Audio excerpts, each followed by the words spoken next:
Quem traz uma pergunta para você agora é o apóstolo Arnaldo. O apóstolo Arnaldo é uma figura antológica no meio cristão. A igreja dele é uma igreja chamada de Pica das Galáxias.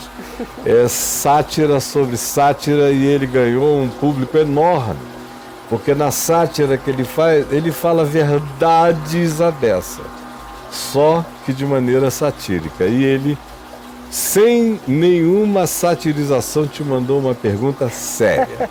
Fala, meu querido Arnaldo.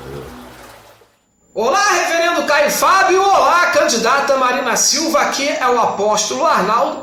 Tem um canal no YouTube onde eu satirizo pastores corruptos. Recentemente, recebi tentativas de censura na região dos Lagos do Rio de Janeiro, como por exemplo em Araruama e também em Macaé, onde o movimento de uma bancada evangélica de alguns vereadores, fizeram com que eu transferisse o meu show do Teatro Municipal para um hotel, como foi em Macaé, e não consegui fazer o meu show ainda em Araruama. Diante dessa pressão de grupos evangélicos, que são visivelmente extremistas, eu percebi pela sua postura, a candidata pretende governar para todos, não somente para evangélicos, mas para os católicos, espíritas, ateus, enfim. Recentemente um pastor veio à mídia soltando os cachorros revoltado com a sua postura de querer discutir um assunto polêmico com a sociedade, de forma democrática, ao invés de tentar criar aí uma teocracia. A minha pergunta é o seguinte: diante de tanta pressão, de movimentos políticos evangélicos, de um país que é dividido em várias religiões, o que a senhora pretende fazer para assegurar a liberdade de expressão e ao mesmo tempo a liberdade de crença e culto? E se o Estado laico é realmente, não o Estado ateu, mas o Estado laico é realmente uma prioridade no seu governo? Um grande beijo para a senhora e também aí para o meu amigo Caio Fábio. Beijão, meu querido. A entonação da voz. Ele já disse da entonação como é que é quando ele não está falando sério.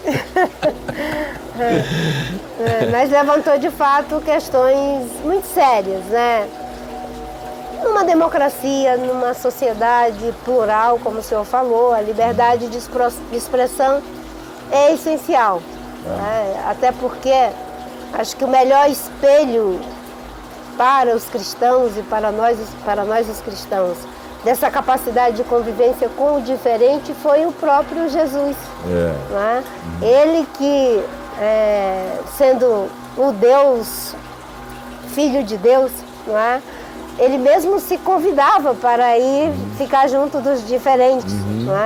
Acho que foi assim com Zaqueu, Quando foi com todo mundo. Com todos eles, Com Nicodemos. 90% da vida de Jesus acontece do lado de fora, ao ar livre. Isso. E com gente sem pedigree, desrecomendada pela religião. O meu pastor de saudosa memória, o pastor Sóstenes, que nos deixou já faz alguns anos, hoje o nosso pastor, o pastor Adma Daniel, onde eu congrego, ele dizia que se Jesus fosse da nossa igreja, brincando às vezes, ele ficaria sempre em disciplina no último banco da igreja, porque sempre teria algum irmão muito santo que iria dizer assim: mas Jesus, o que você estava fazendo 6 horas com aquela mulher no poço lá, conversando, Jesus? Jesus, que história é aquela? Deixar aquela pecadora lamber teu pé, botar isso. É muita maldade.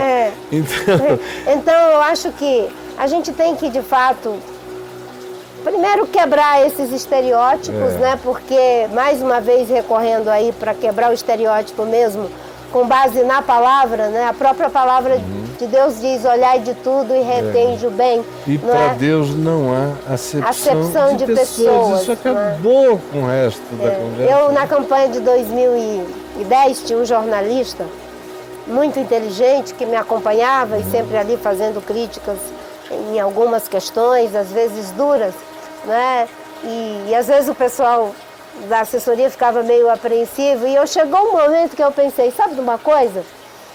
Deus manda anjos, não é só com trombetas e, enfim, flores perfumadas para nos sinalizar o caminho.